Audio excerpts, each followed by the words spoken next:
Hello and welcome to another episode of Doc Wildersport. My name is Carl Koivisto, and I'm a board-certified emergency physician with specialized training in sports medicine and wilderness medicine. Today, I'm going to teach you how to apply a pressure dressing. Pressure dressings are used to help stop excessive bleeding.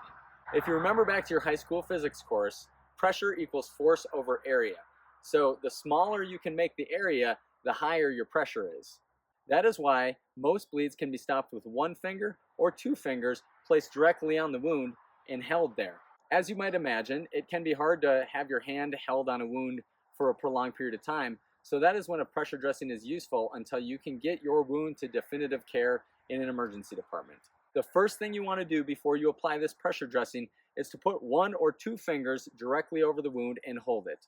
For the purposes of this video, we're going to act like this is a wound that we would like to pressure dress. And if you remember that equation, pressure equals force over area, you know that you have to place the tightest gauze possible immediately over the wound so you have the smallest area. You place that on the wound and you hold it down tight. On top of that, you're imagining that you're trying to create a pyramid where the base of the pyramid is where you exert the ultimate force that then transmits that pressure all the way down to the wound. So the next piece of gauze is slightly bigger, and you layer that on top. The next bit of gauze is even bigger.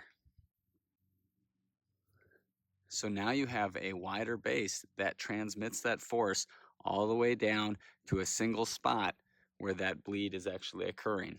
I use a bandage known as Coban to ultimately wrap this up because it also has a little force that it can exert from the bandage itself.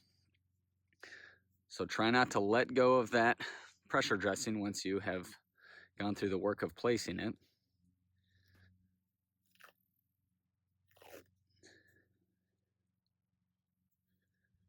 And then, while holding pressure, you wrap the Coban, in this case around the poor cow's midsection.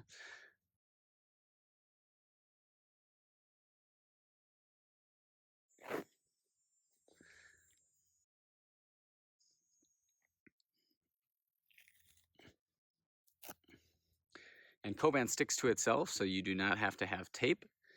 And that is a completed pressure dressing. You will know if it worked or not based on whether or not you see bleeding coming from the wound.